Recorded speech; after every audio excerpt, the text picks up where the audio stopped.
Welcome to episode 176 of the Brainy Business, Understanding the Psychology of Why People Buy.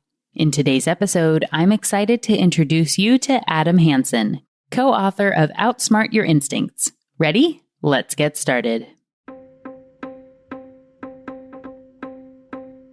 You are listening to the Brainy Business Podcast, where we dig into the psychology of why people buy and help you incorporate behavioral economics into your business, making it more brain-friendly. Now here's your host, Melina Palmer. Hello, everyone. My name is Melina Palmer, and I want to welcome you to the Brainy Business Podcast. Today, Adam Hansen, co-author of Outsmart Your Instincts, who's also the principal and VP of Behavioral Innovation at Ideas to Go, is joining me to talk about a whole slew of behavioral goodness.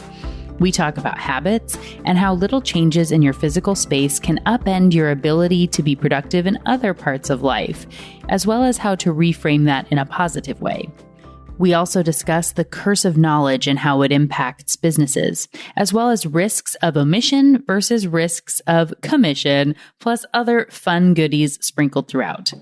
In our conversation, there will be references to various concepts of behavioral economics, whose past episodes, including those on framing, habits, status quo bias, and more, as well as Adam's book and ways to get in touch with him, are all within the show notes for the episode, which are waiting for you within the app you're listening to or at thebrainybusiness.com/176.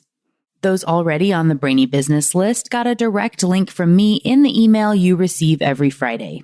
Not on the list yet? Simply sign up for any freebie at thebrainybusiness.com and you'll be automatically added. The freebie for this episode is the first chapter of my award-winning book, What Your Customer Wants and Can't Tell You. And if you already have the book, in which case, thank you, you'll also be automatically added to the list when you get your copy of the free PDF companion workbook. Both are housed in our free behavioral economics community called the Be Thoughtful Revolution. There's a link to join that global community in those show notes as well. All right, it's time to get started. Adam Hansen, welcome to the Brainy Business Podcast. Melina Palmer, I'm delighted to be here with you. Thank you so much. Big fan of the show. Happy to be here to kick around some ideas with you now. Thank you. Well, I know that, we have been connected for a while, and I appreciate, you were part of my book launch team, which was so kind of you, as you have your own book, which we'll talk about a little bit today, of course.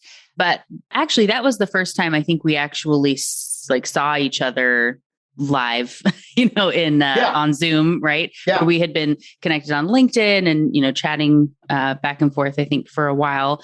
But I always like to have our guests tell a little bit about themselves in their own words versus me reading a bio or something. So can you tell everyone a little bit about you and who you are in this crazy world of behavioral science? Fantastic. Yes, I am a career-long innovation dude. I had some understanding when I went to grad school. I got my MBA back in the late 80s because that's what all the kids did.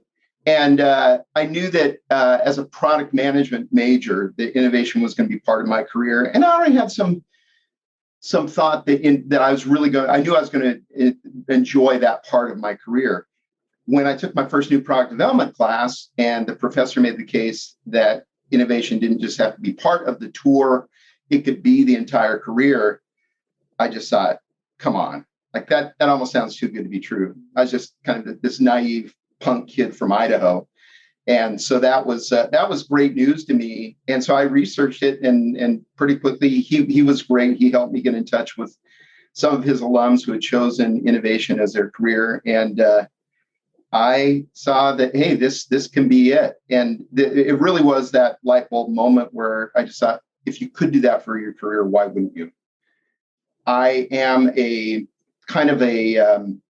omnivore of information. I read broadly and at least a few areas deeply. So I'm not just, I'm a major dilettante, but I know what I'm talking about in a couple of areas. And so it was reasonable that behavioral science was going to get on my radar. And so as I started digging into it more and more, I started seeing some obvious parallels between what was going on in behavioral science and what we were doing in our work, which shouldn't be too surprising because, hey, humans, But certainly I became aware of negativity bias very early on and had the language for it and got to study that more and see what's behind that. Why did that evolve? Why did that become a thing? But then certainly bit by bit, that just kind of opened the door to availability bias, confirmation bias, status quo bias, et cetera, et cetera. So we started really looking at all these cognitive biases and started paying attention. We wanted to figure out which were the ones who were causing most of the mayhem in innovation. And so at one point we had a list of about 24, I think. We said, well, that's cool. And maybe we can get into some of the other ones later, but we need a more manageable list so we can actually, talk it over with our clients and actually give us a basis for developing some curriculum. A curriculum based on 24 is extensive and maybe we'll end up there. It's a 6-month course, right? Yeah. Here I am talking to someone who knows about curricula. But so that it just kind of got us going down the path. And then we figured, look, this just makes too much sense. Let's call it behavioral innovation. We started collecting data, and we can make the case that if you adopt the behavioral innovation approach, you can see 3 to 4 time improvement in performance and quality of ideas very early on in innovation. And you can get to better ideas faster, which is what it's all about. And you can really, you can just put more of a concentration of effort on those ideas that are most likely to find root in your customer base. So that's really what kind of I've been working on for the last 12 years or so. Our book that put this all together came out in January of 2017.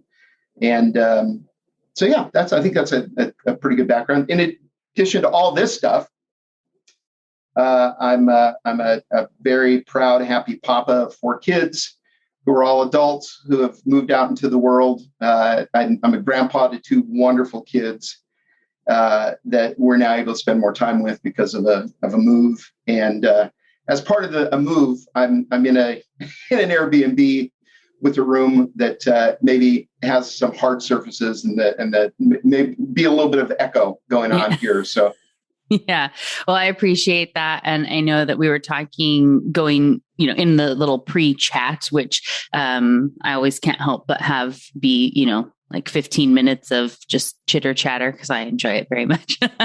But we were talking about when you move and how much you realize really is done by the subconscious brain on a day-to-day basis and all the little tidbits that now you're having to really increase that cognitive load. Like, can you just share a little bit when Wendy Wood was on the show, which I mentioned to you, we were talking about habits, and we're talking about in COVID that I had a client that talked about it as the COVID blahs, where you just felt like exhausted all the time.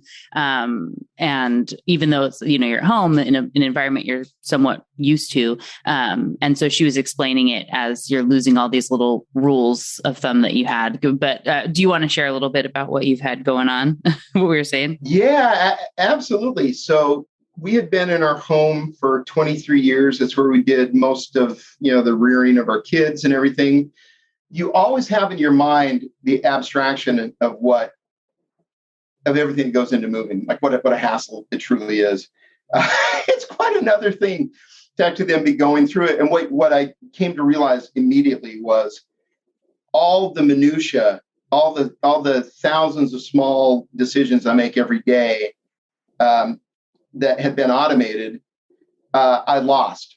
And so now I'm doing wait, where should I decide on one place to keep the car keys? Should I decide on one place to keep my wallet if it's not in my pants pocket? All these very little things, any one of which doesn't seem to be all that important, but my sweet goodness, when that automation is gone and now you're just thrown back into effortful system 2 thinking on the most minute things, it gets taxing. Right. It's like, and I think it's just that each little thing is so minor that you don't realize that what the cumulative effect of all those very small decisions is. Decisions or failures to make decisions, as the case may be. Right. And put it all together, it just really makes it obvious how important it is for us to automate everything that we can. It brings new light for me to the saying, you can't teach an old dog new tricks. I think part of that is, as you get older, you have just such a history of quickly automating decision-making as just as absolutely expeditiously as you possibly can. So you don't have to think about it. And it's wonderful that we have these capabilities that we get so much done without effort, conscious effort. And so, yeah, cognitive load is a real thing. And cognitive load doesn't have to mean just the huge, gnarly problems to take on. It can be the sum total of all these very small things going on in your life. Right. I know when we were talking about it before, it was you had talked about the, death by 1,000 paper cuts sort of a. Yeah, absolutely. And so it almost seems unseemly to complain. You don't complain about any one of those things, but goodness gracious, the total of it is just, I go to bed every night absolutely exhausted, and I go, but why? Like, what did I do? Well, I appreciate too that, as we were talking about it, and the reason I wanted to mention it here again is that there's the way you can look at it. So when you were mentioning it to me, it was not posed as a complaint, right? So it wasn't like, oh man, I'm so tired because of moving, right? But it's framed in this opportunity of, like you said, well, being an innovation guy, it is this opportunity to be looking at, I'm going to be reflecting on how this can be impacting, my work and life and things moving forward. Do you have any big insights yet of things to keep in mind work-wise of how this might kind of tie into stuff, for you or for the audience to keep in mind? Absolutely. Yes, it's been a hassle, but as a behavioral innovationista, which I fancy myself, it's grist, this whole experience. It's really fodder. And I think what I'm feeling even more so now is that, through the curse of knowledge, just kind of automation and everything, inside our company, we need to walk our own talk. And so it's impossible for us to place ourselves fully back in the shoes of our particularly first-time clients. So if someone has never worked with us before, our version of dumbing things down to meet them where they are is still going to be more advanced than where we really need to be able to get to. Right. And so I think what I'm taking away from this is I'm more and more curious about how to dissolve our own barriers from the curse of knowledge. And really, and maybe it's, could be anything from just kind of more consciously following up with the first-time client and saying, hey, we just really love to hear from you what we could have done better. Like, how could we have explained it to you better? How could we have resolved any concerns that you might have had early on faster, more precisely, et cetera. And so I think coming from that, this is really a real newfound appreciation in my bones of the importance of creating an environment that is as intuitive as possible, that is as accepting as possible, that gets people as comfortable as quickly as possible. Yeah, I think I'm going to be doing a lot of thinking, writing, and not just that, but actually putting into practice some of the insights coming out of this. Yeah. And that's one of the things I've talked with clients about all the time is there's so much more jargon than you think there is. And with, like a financial institution, which I work with a lot and have worked inside of for some time, you end up with even things like APY and APR, like that seem so obvious. The normal person doesn't really get that. And when you think about it hitting the brain, it's not like, oh, the calculation of the APY is blah, blah, blah. Like it's not doing that math, right? Yeah. So I really appreciate, like you were saying, with that curse of knowledge, which we haven't had an episode on. So I'm going to have you explain it in your own words. I know it has a chapter in your book, Outsmart Your Instincts. So we'll let you talk about it in here. But like I would have, anytime I train people, when I bring them in, I would tell them up front, hey, I'm going to assume that there's a lot of stuff I'm bringing you into meetings. There are going to be terms flying around that we all assume everybody knows. And like, take note. And I might stop every so often and say, do you know what that is? Are you familiar with this vendor? Have you heard this term before? And I want you to know I'm not trying to insult you. Like, I want to be able to clarify and tell you what we're talking about when someone's throwing something around. If there's something that's really critical to the conversation at hand and you need to know, I will bring it up in the moment. Anything else, just write a word with a question mark and be like, what? And that we can talk about it after the fact. But it really helps them to feel comfortable asking questions and to figure out some of that jargon that exists. Melina, that is absolutely great. I wrote down that note, and I'm telling you right now, I'm going to rip that off from you. Please do. That is, well, just even stating that it is going to happen. Up front, and giving them maybe some examples, telling them what to do about it, and that then you will take these moments then to try to connect with them on those points. I think that's wonderful because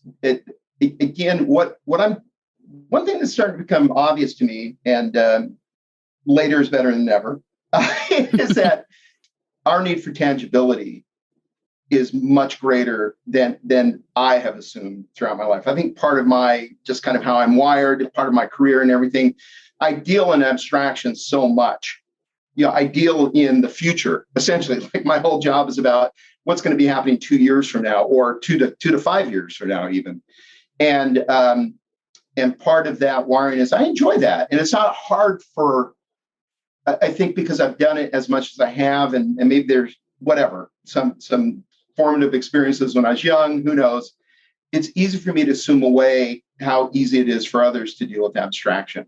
And I don't know how many times I need to kind of confront it, bump up against it, to realize that no, most people need help to break down abstraction. And the more tangibility you can bring, the more vivid examples, the more kind of non-cliche examples, so that, it kind of gets past their system one, and they actually have to confront it and go, hey, what's going on here? What's that all about? The better. But what you just did there, the notion of anticipating and saying this is going to happen, but we have a way of dealing with it. And so expect that we're going to have some more dialogue on it.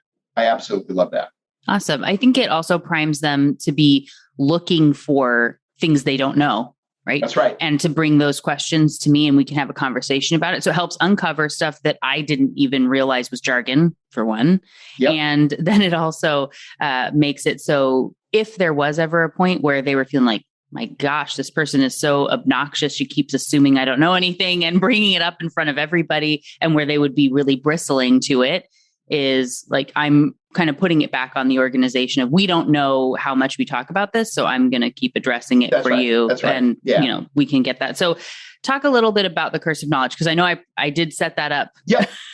I think we've been talking about it, but tell a little bit more. So the curse of knowledge is the idea that once you become knowledgeable all the way even through to expert in a given area, you can't unknow what you know.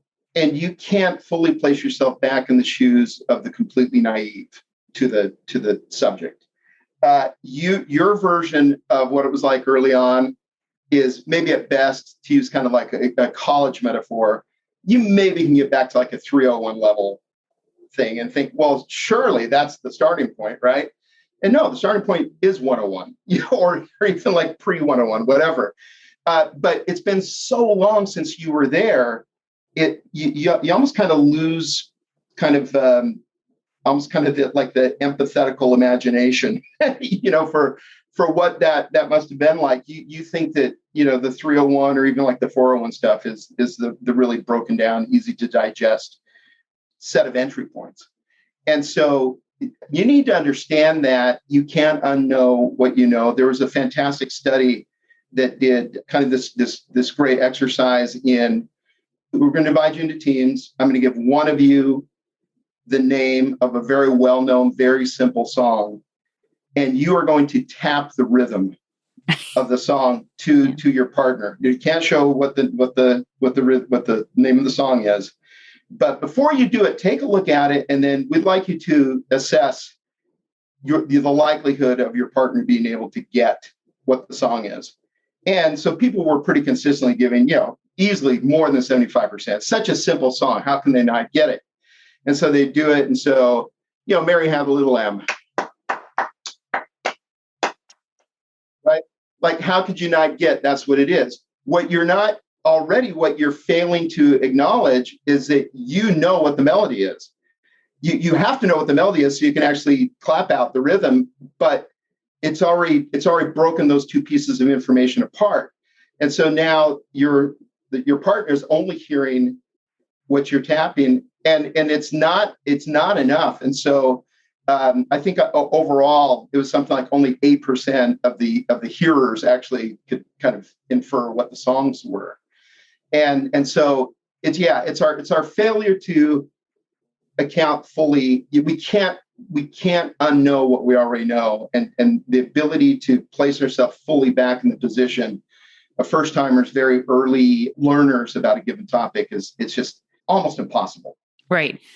Well, and I think for the listeners, because you said Mary had a little lamb just before, we all heard it in our head, right? Da, da, da, yeah, da, da, da, da, right. So it's like, oh, how could anyone not get that? Exactly. Well, and the whole point was to come up with songs that were so simple. Yep. I've heard it with Happy Birthday too. Yeah. And which you would think everybody knows it's Happy Birthday, but when you again clap or tap with that, and you hear the melody, they don't hear the melody. It's a fun thing to test. So for everyone listening, go ahead and try that with somebody that you know that you can be tapping out, and don't tell them whether it's, Happy Birthday or Mary Had a Little Lamb, whatever, and see if they can guess. And they probably can't. And it'll be so frustrating for you because it's so obvious because you can hear da, da, da, da, da, da. And it's not. Well, and if you think this is just way too easy, then great. Take on Rhapsody in Blue. Go for it. See how you do with that. Right. Yeah. Good luck. Enjoy. Okay. So I love that. The other one, so you listed off a few biases and things at the beginning. Most of them, I think, are in your book, and many of them already have episodes of the podcast. So we talked about availability bias, status quo bias, confirmation bias. I've also mentioned framing and priming, and we said cursive knowledge doesn't have an episode yet. These other ones will be linked in the show notes. But there's one other that you talked about that I have not yet had on the show that I think would be good to have a discussion about. So there is an episode about optimism bias. I feel like this says something about my character and nature too, in that optimism bias was number 30, 31, like pretty early. Your episode's going to be around 176, I think is what I have noted down. So now I'm committed. Your episode is going to be number 1. We're at 176. That was like early 30s. And I have not done anything about negativity bias yet. So can you share a little bit about what that is and why it matters for people? Absolutely. And really for us, it's not a mistake that it's the first bias that we take on in our book and in all of our training, because in our experience, if you don't solve for it, if you don't get some substitute behaviors in place for it, you're just not going to make any progress. And so negativity bias is the idea that for our ancestors, thinking of all novelty first and foremost as threat and not as opportunity was a really smart move. Mm-hmm. So Og and Thrak are walking around, going out from the clan HQ. There's a rustle in the bushes, but it's a slightly different rustle than either of them had heard before. Og doesn't care, and maybe even before his conscious mind engages, he's gone, and he's putting as much distance between himself and that perceived threat as possible. Thrak goes, no, this actually might be opportunity. So I'm gonna go around here. I'm not gonna be dumb, but I'm going to see maybe I can get up at a higher point, get a different view on it, see what I'm doing. At the precise moment that he doesn't place more distance between himself and what this could be, the tiger gets him, right? Yeah, the odds of being able to stick around longer to pass on more of his DNA, they take a certain hit. Yeah. And so instead of potential meal source, he does become the meal. So to think about this, then we come by this very naturally because our ancestors, the ones who did run away, more likely were the ones who ran away, immediately took very fast, decisive action. You can think of them as the savants of risk aversion. For that time, they were the people who were the very best at staying as safe as possible. And we are now because they did those things. And so it's really built into us. And we need to understand now that existential threat is not really the daily hurdle. So we've made some steps up Mount Maslow, right? And now it's, for particularly when doing innovation, we need to be as opportunity minded as possible. We need to be aware of threats. We need to take smart action to minimize and mitigate those threats. But if we're still reactive in that way, and all the cognitive biases, again, are automatic. They're reactive. They are non-conscious. And then we're really smart at confabulating why we acted as we did based on these deeply rooted impulses that we have. And that, again, served our ancestors particularly well and serve us well if we're still in situations like that, where existential threat is the only thing to worry about in the moment. So a quick story on that. When I was 11, got called out to help my good friend down our country block, Chet, and his uncle Earl go try to get the bull back that had broken out of the pen. And so the three of us kind of have this bull cornered, and we're still a good 30, each of us good 30 feet away from the bull. Bull does have horns. And 11-year-old Adam thinks it'd just be brilliant to pick up a big rock, kind of a palm-sized rock, and throw it at the bull. Smart. So I actually have I connected. It's probably the best thrown shot I've taken in my life. But the bull now sees who the threat is and comes after me. And I just take off running faster than I've ever ran before. It's totally non-conscious. There's something also that, I'm not even thinking, my body just does certain things. Like right at the moment that the bull is coming up on me, my body turns like this. I didn't make that decision. My body just turned like that, and it averted. Had I not done that, the horn would have gone right into the middle of my back. And I look at that now and I go, I wasn't smart enough. Clearly I was stupid because I threw the rock that started this all off. But somehow there was this intelligence, this instinct automated in my, the echoes of 10,000 generations, that said, hey, right at this in this precise 20 millisecond, whatever it was, this is what you got to do. And like I said, it wasn't conscious at all. My body just did it.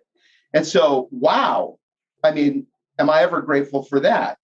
When we're in moments of threat, to be able still to take that kind of swift, decisive action is absolutely fantastic. And those situations are not the ones that we face in businesses. Those are just not, it is an evolutionary mismatch. And yet we still, because we have that bias in us so much, we're still going to default to this old routine that just isn't nearly as useful. And particularly in innovation, it's maladaptive. And so we need to feel the feelings, go through with it, but understand what's going on, so you can then you can choose otherwise and get past it. Another key part of negativity bias I want to tell you about is that the research shows pretty clearly that it's so funny. All the cognitive biases are automated, so we really shouldn't get credit when we're acting on them because they are just automatic. But what the research shows is that negativity can appear super profound. You can seem super wise, and if there's a higher up in the organization who's being negative, or those people who routinely can eviscerate any new idea, and they give you the 57 reasons why it can't work, whatever. We tend to go, bravo, thank you for keeping us safe. That's such a wise, adult, business-like decision. What were we thinking? And it prevents innovation, and it is a counterfeit. It seems like progress, but too often those people, and even when we're guilty of doing it ourselves, too often we're not actually coming up with alternatives. We're just shooting down these new ideas. And that is not progress. It's a counterfeit for progress. We tap ourselves on the back because we kept dumb ideas from going anywhere, but we didn't actually make any actual progress then with new ideas, taking that feedback in and saying, hey, that's helpful. Great. You brought up a facet I hadn't thought about before. let's see if we can tweak this idea to address what the concern is there. But let's not kill the idea entirely just because of that. Yeah. So advice wise, so I'm thinking so there are the two sides of this.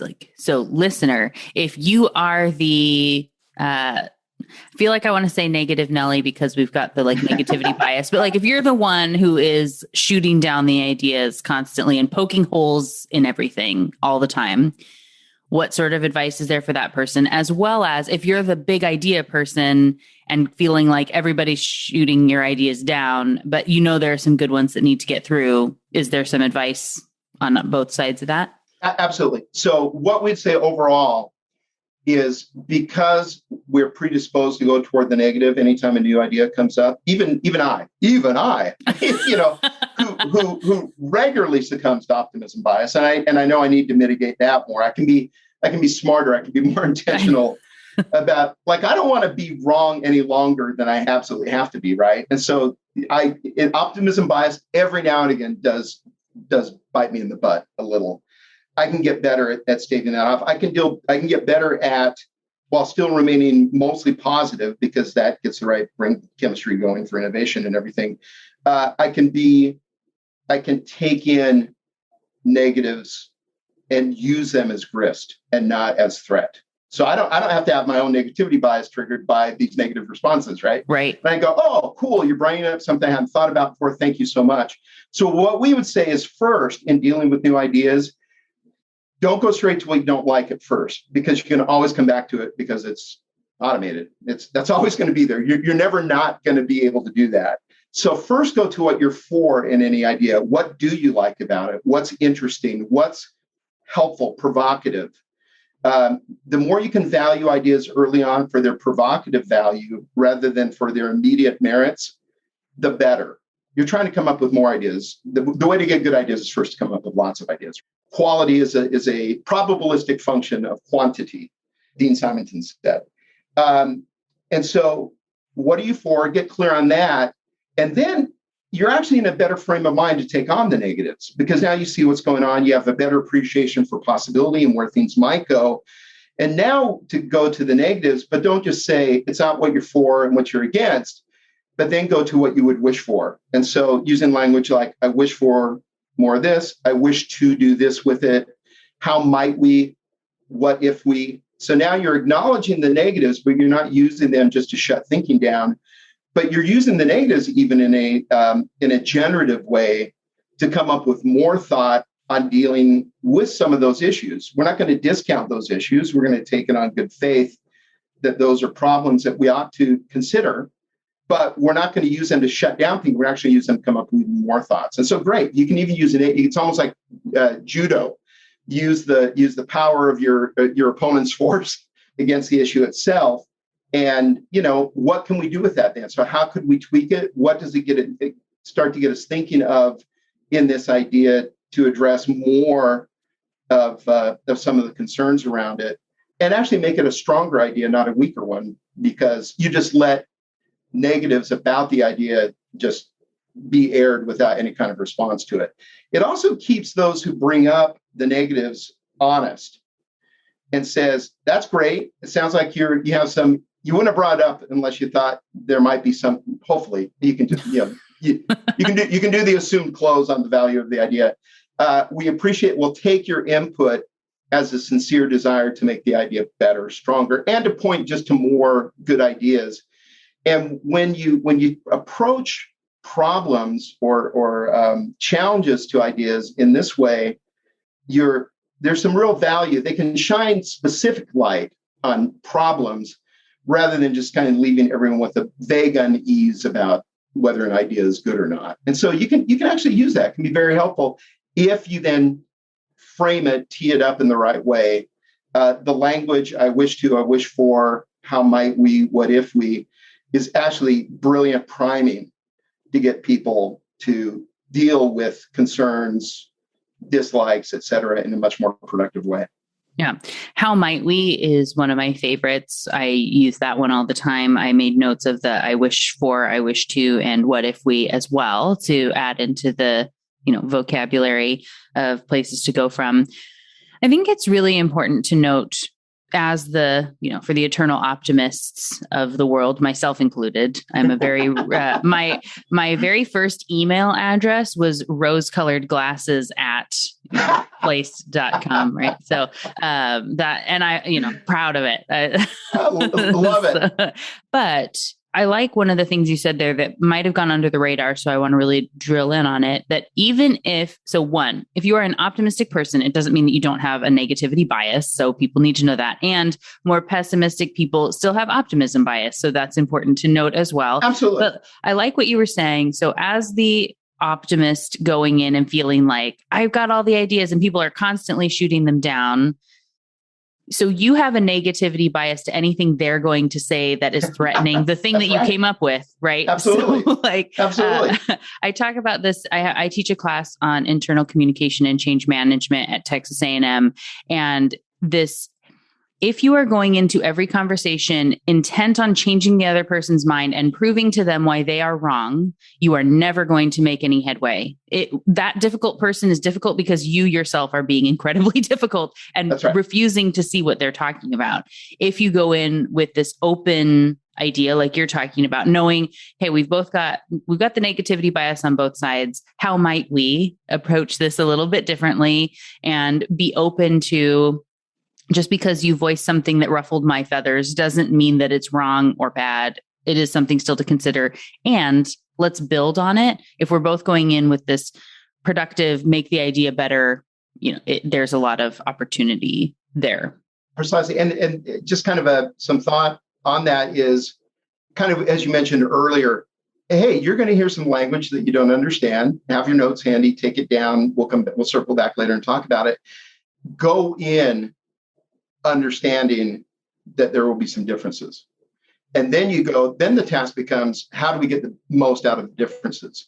And the more you can approach differences with curiosity and not with defense, the better. And the more you can be reflective. Here's another almost not quite a counterfeit, but words that sound an awful lot alike, but they're actually antonyms, I believe. Be reflective, not reflexive. And so reflective is going, oh, okay, yeah, hey, haven't thought about that. Let's explore that. Let's see what we can do with that. How can we use that to come up with some better thinking here, as opposed to, oh, no, what are you doing? That's bad. That's, and protecting yourself. Curiosity historically it was bad, and curious kids were naughty kids. And curiosity killed the cat. We had all those kind of cultural dicta around it. And now curiosity is very smart, and curiosity is, I believe, super adaptive. And so, but hold yourself to it and be curious even when it's hard to be curious, right? And so take those negatives, get curious about them, really delve into those differences, and use them. It's rule number one from improv is whatever arises, use it, right? Yes, and. Yeah. And so how can you yes and the problems brought up? How can you yes and the negative responses and go, hey, there's something there. Yeah, I hadn't thought about that. Cool. Let's get on it. Right. Yes. And I'm a big yes and fan for what it's worth. In my book, I make a note that, so you theoretically have seen this, but maybe, for everyone that's listening that hasn't yet read the book, which there's a point about where I say curiosity doesn't kill cats. So for everyone, I'll say it to you, but did you know that there's more to curiosity killed the cat? There's a rest of the line that we dropped off. The rest of the story. Yeah. Is satisfaction brought it back. Oh, yeah. That's right. So curiosity killed the cat. Satisfaction brings it back. So we just conveniently forgot that because it didn't really fit the lesson that was trying to be taught, I guess. Well, it was a labor-saving device on the part of adults, right. Enough, kid, enough. Because no more questions, sort of a deal. Okay. Well, we didn't really get a chance to get to, I really want just a quick bite on, risks of omission versus risks of commission. If you can have just a little nugget on that before we close out the show. You bet. Very quickly. Part of this is I will admit to my own feelings, emotions around this. I interned at this wonderful company that used to exist called Kodak. I interned there in my MBA program between my 2 years, the summer of 1988. They already had a thriving digital group. They knew digital was coming. They had invented digital photography. Yeah. And where the risks of omission versus commission come in here is Kodak didn't tank it because they did too much with respect to digital. It's because they didn't do nearly enough, despite having every reason to succeed at it. Most of us forget that Kodak actually led in digital photography for the first consumer digital photography for the first 6 years. And if most of us bought a digital camera in the early 90s, maybe more like mid 90s, I'm forgetting my time here, but it was probably a Kodak camera. And so Kodak was sitting on a war chest of billions and billions of dollars. They could have easily have funded 10 to 12 separate scaled business experiments to figure out where do we go here with digital.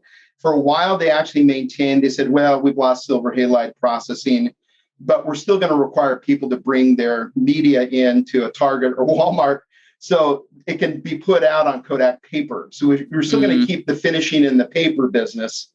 And it's like they couldn't have given up both the processing and the paper finishing. And then people started to realize, well, no, we don't actually need a physical artifact. It can stay in the digital realm. But again, Kodak, they had so much money. They had billions and billions of dollars that could have funded it. And so how this ties back is I understand why the entire risk conversation is composed of the risks of commission, gathering data on what we do. It's hard to gather data on what you don't do. And so it's hard to have the risk of omission conversation for the simple fact that we don't have good language about it. We don't have really good ways of breaking it down. We haven't figured out ways to make those risks more tangible, less abstract. And we know that we just deal better with tangibility than abstraction.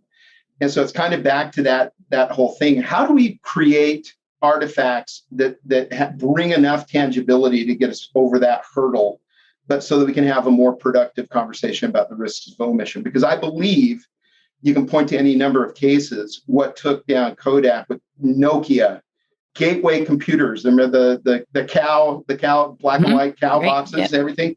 I don't think they all went away because they did too much. It's because they didn't do nearly enough. And so I would love to make it unseemly, not for the risk conversation to be 100% that of commission and 0% of omission.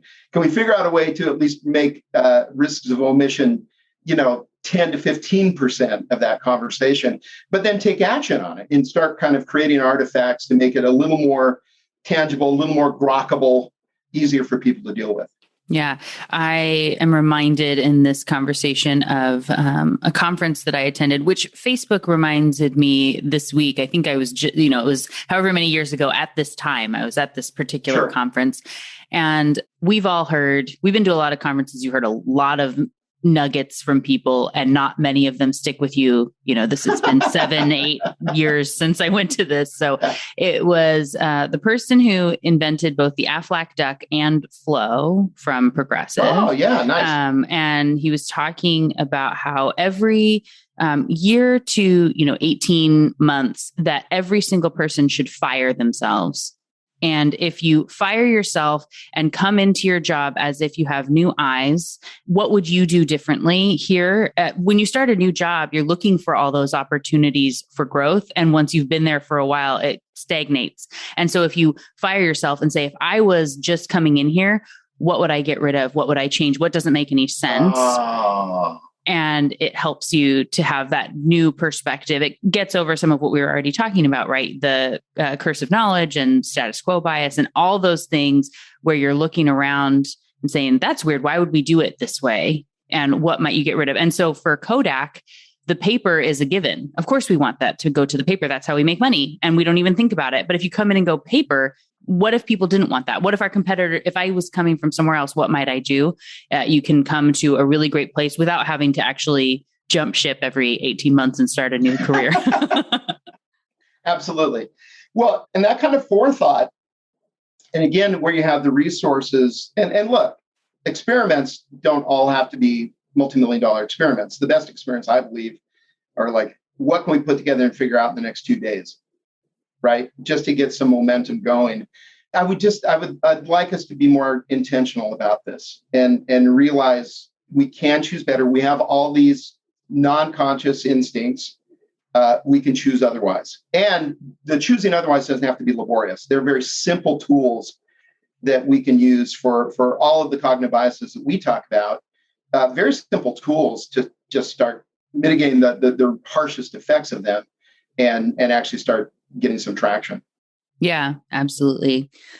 Well, thank you so much for the time. It was so fun to chat with you. We'll, of course, have a link to Outsmart Your Instincts, your book, which, it's smart to have the instincts when you're running from the literal bull, but in our business life, sometimes we need to outsmart those instincts, right? And do something a little bit different. But for everyone who wants to learn more about you and connect and get stuff, what's the best route for them to take? I haunt LinkedIn and Twitter. So Ad Hansen at Twitter. On LinkedIn, I think it's just Adam Hansen. I look different than most other Adam Hansens. The name of my company is Ideas to Go. You'll see that I'm an author of Outsmart Your Instincts. So hopefully that will land you in the right place. I am happy to connect with anyone. I love the exchange. What I find my most generative, productive conversations are with people where we have just enough in common, so we kind of get where each is coming from, but certainly enough different that there's some really great exchange and learning from each other. And just even what we've done here, Melina, you say something triggers a thought in me back and forth. It's so enjoyable. Meaning is created dialogically, not monologically. And so I like to get in as much dialogue as I can with thoughtful folks. And so happy to connect with anyone and have a conversation and see if we can learn from each other. Yep. That is why we are kindred spirits and why I think we have become fast friends, in that we're both the same. And I'm going to loop it back around to something I made a note of that you said at the beginning that I think is awesome, in that you are an omnivore of information. This is the thing I'm taking to. I love that quote. So we're going to be omnivores of information and connection everywhere we can find it. So thank you again, Adam, for joining me on the show. It's been a lot of fun to chat with you today. Melina, it's such a pleasure. Thank you so much. Thank you again to Adam Hansen for joining me on the show today. What got your brain buzzing in today's conversation? One of my favorite things is this idea of being an omnivore of information. It's such a great way to think about learning and essentially devouring all kinds of topics from various origins. If you keep to a strict diet of one type or source of information and learning, you're likely to be lacking in the nutrients that are available from a more rounded experience. It's easy to get sucked into the same old sources and routines as you become more of an expert, but it is so hard to innovate and think differently when you are so specialized.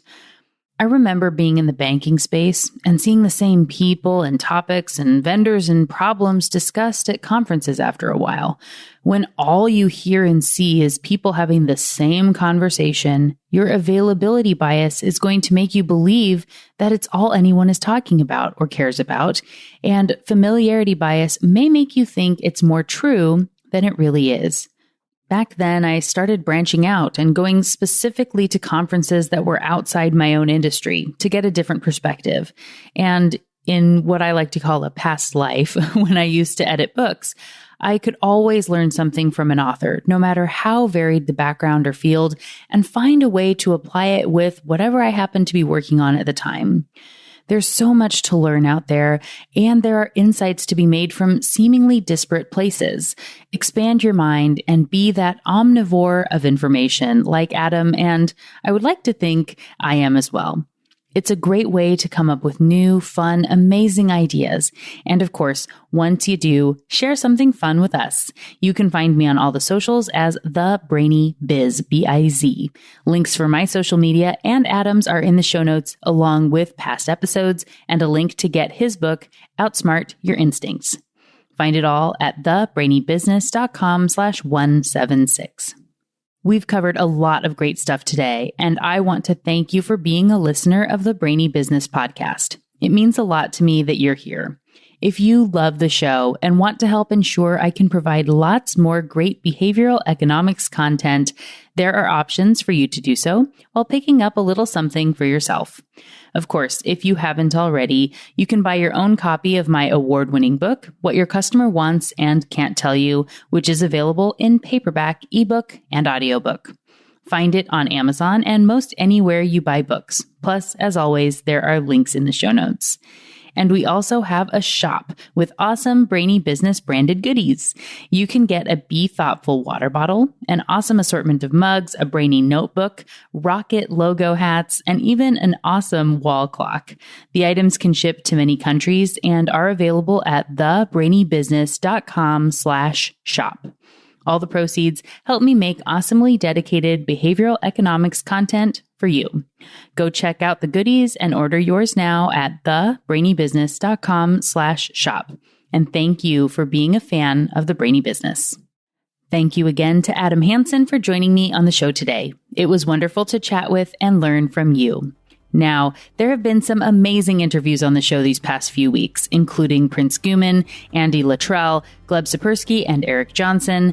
And I don't know about you, but I'm itching for a solo episode where we can dive deeper on a specific topic. And that's just what you'll get next week. It's going to be a lot of fun. You won't want to miss it. Until then, thanks again for listening and learning with me. And remember to be thoughtful.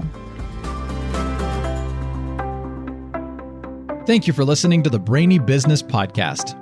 Melina offers virtual strategy sessions, workshops, and other services to help businesses be more brain-friendly. For more free resources, visit thebrainybusiness.com.